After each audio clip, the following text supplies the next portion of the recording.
Okay, hello everyone. My name is SIMBONGILE, and today we'll be continuing with the topic we had last time, which was the power of the outside world. Now we'll be talking more, or we'll be dwelling more on the topic, and we'll be covering few topics which are the power of the mind, and also our parents' agenda and the collective consciousness, and also including the fear of the community, meaning the fear around us, which is built by the people around us, or the people we grew with, or our leaders in the community. So talking from that, I've been thinking that when we check the society, or let's say when I created a group of young boys, and we're basically talking about life and how life has influencing them mentally, spiritually, even physically, within their families, within their society, within their community, within their friends at school, within their sisters and brothers. And one of the things which I took notice of is that these kids, they do things most of the times without them realizing that they think it's destroying them. For example, there was this boy, he was saying he grew up as a nice boy, respecting a boy, and he was going to church, he was respecting at home, he was respecting his parents. But as time went by, things changed, and we asked him a question: what changed? What made you to do these moves? And he was like, no, I don't know, but the surety is that when I'm around my friends, I become this person, but when I'm out of their circle, I become another person. And then that's when I realized that the mind on its own has a power, and the force from the outside world, or from our friends, for example, has this power whereby if they do these things, as I said before in my last video, when they do these things, you feel the pressure to impress. So meaning it's the pressure of impression, like to impress my friends or whoever I want to impress, so that they may see me as this kind of person. And then as time goes by, that thing, they get planted into your mind subconsciously, and then you will become this person acting in this direction without you knowing or realizing that, and I am changing bit by bit. Do you understand? So as time goes by, and then I told them that if we can check, or we can be able to identify the issue, we can be able to know where is the problem, or how to solve the problem. So if you don't sit with your brother, I'm talking to you, sister, mother, cousin, uncle, father, but if you don't actually understand or ask the person what is making you to be different now, because of we know you as this person, and then now you changing. And then if I can make an example to those who watch ETV at 9:30, there's a story which likes to play. It's called Black Door. There's this boy within the story. He was a good boy, going to church, going to school, likes to play soccer, had the dream of playing soccer. But when that dream was supposed to be in a function mode, things changed because of his mother. They didn't support him. And then as time goes by, he ended up getting the solution from the outside world, meaning the friends. And then as time goes by, he ended up changing, being Iskoli in the street name. He ended up being Iskoli, and then as time goes by, he changed. And then now he found himself in this deep dark room circle, and then there's no one, because of each and every person which was in his circle, he closed them out. And then now when he want to change, it's hard for him to change. And then the fear which was planted, which was from his mother, now was in him. And then he felt like there's no one else, and I have betrayed, and I've changed. And then since I've changed now, there's nowhere to run. And then you end up being a one person, only because of the fear which his mother had when she was growing up. So the fear part, it's coming in a way of our parents. When they grow up, they become these people, or they become these human beings which, if something happened to him back in the days, maybe in his forefathers back then and he was alive, and his, for example, his great-grandfather was beating his great-grandmother, and then like that thing now, the fear is there, it's being planted in him, in her, subconsciously, without her knowing.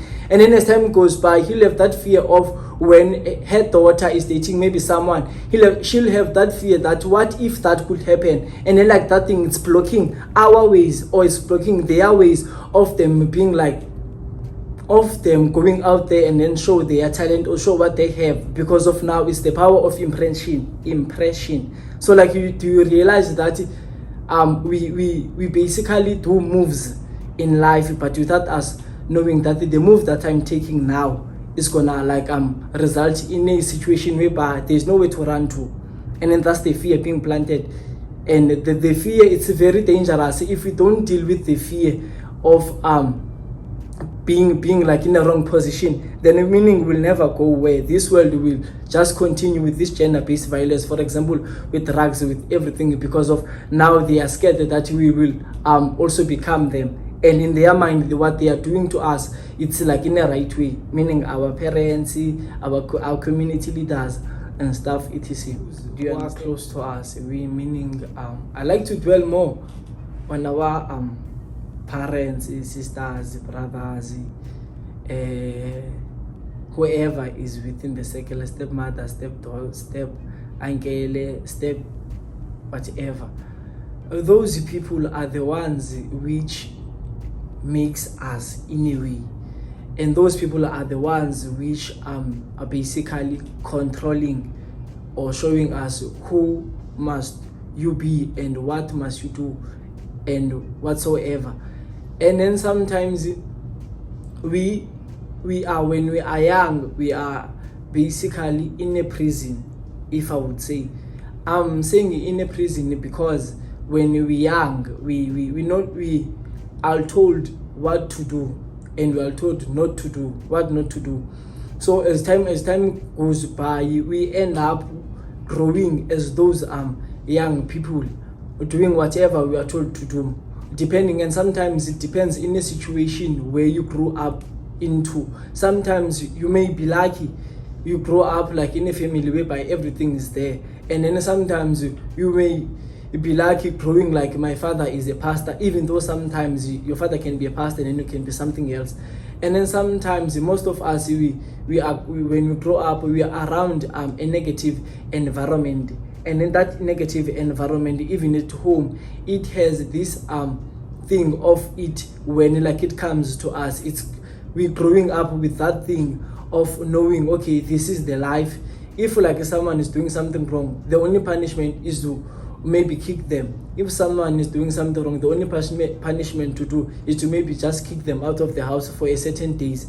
And then sometimes, and then when those things, they are there or they are happening, and then we will be like in a way of we mentally do things which we were told, or like it's like a programming, we were told not to do this. Like a computer, when you click somewhere, enter, it's supposed to do this thing. When you click space, it's supposed to create this thing. When you click whatever you click on, it's supposed to do that thing. So like sometimes when we grow in our minds, we are basically like programmed to do what we need to do without asking and without having the freedom to ask and to question. And that thing, it, as time goes by, not allowing you to ask or to question whatever you want to question, and then like now you end up being mentally weak in a way of you don't realize what's wrong, what's right, because if you don't have the power to ask questions, you were programmed not to ask questions. And then like now when you get in the society, when you see young boys and stuff, they are told to do these things, and when they are told to do these things, they are not explained to them. And then sometimes they are told to do this, to act this way, but when they are not given the chance to respond, because of when they respond, it's the other way around. But meaning when my father, my mother, my sister, my cousin, my uncle watching the video, give them a chance, talk to them, sit with them down, because of there's a root within them, as I said in a previous video, and now there's a root planted in them, in their minds, and they're not aware. If you could sit down with them and then check them, what's the issue, deal with it. If you have to go find a social worker, do so, because of like now the time that you wasted from a 1-year-old boy to a 15-year-old boy, and then you'll be like, no, I'm teaching him life, and then but after 16, that's when like you'll be like, no, and like I was doing something wrong. So it's better to do this thing within the 2 minutes that you have rather than 200 years to come. And then sometimes our parents, they will act this mentality of like acting within a moment. And that thing, what I mean about that thing, it's like when I'm angry, if I feel like shouting, killing, I'll do that thing without thinking about it. The next 2 minutes, what if? It's like, for example, when a guy wants to sleep with a girl, force, the only thing that comes to him, because of that moment, he's feeling that feeling. So like he's not gonna think in future. He will allow that moment to control him. And then without him thinking like, what if after these 2 minutes I'm gonna feel fine, I'm gonna be normal, what's going to happen? So it's like this thing giving like as a warning or like something. You have to sometimes don't act because of the pressure at that moment. Give it some time. And then our parents, they have that thing of acting within the moment, and then don't give us time. So like that's why you'll check most of the boys, they feel like they are neglected, and then when they go outside, they smoke, they go to parties, they feel accepted because of at home they're not accepted. So if you can sometimes make sure when you talk to your boy, when you talk to your son, when you talk to your nephew, when you talk to your brother, talk to them in a manner of like being there for them, understand them before judging them. Because of when we do so, those boys, the young generation, they will be killed, and then mentally they will be weak, and then mentally they will want to do things so that they can feel in the space, or they feel being welcomed in the community, and it's destroying them. We don't give them a chance to speak. Give him a chance to speak. Even if he's young, when he says stuff, listen to him. Try to understand his moves, because of sometimes our destiny, we see it when we are young, and name given to us, they tell us the future. And then so like now when the boy is acting weird in a younger stage, check him.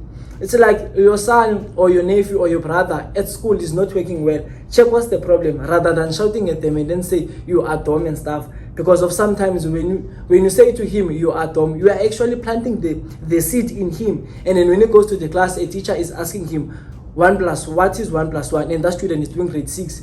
Then they ask him, what is 1 plus 1? He'll be like, they told me I'm dumb. And that thing is there in them. So like now as time goes by, they will feel like even if at the class they want to answer, they don't have the confidence, because of you as a parent, you as a uncle, you as a mother, you killed that thing in him. So like now he will have to act in a certain way in order for him to be accepted in the community. So like now you'll be like, that boy was a good boy, but we didn't understand what's going on deep inside him. Same with our mothers, same with our parents. They act in a certain way only because of they were taught to act in a certain way. As I said, it's like they are programmed to think this way. Even back in the days, they were taught to think in a certain way, and then that thing, since like it's in their minds, and then they'll be like, okay, this thing is the right thing, so let me continue with the generation. And you will feel like in our family we are cursed, only to find out we don't actually look deeper in the issue, understand the issue, what is going on, why is my boy acting this way? Because of without the young men, the world will actually not really function. I won't say it will not function, but they are the pillar.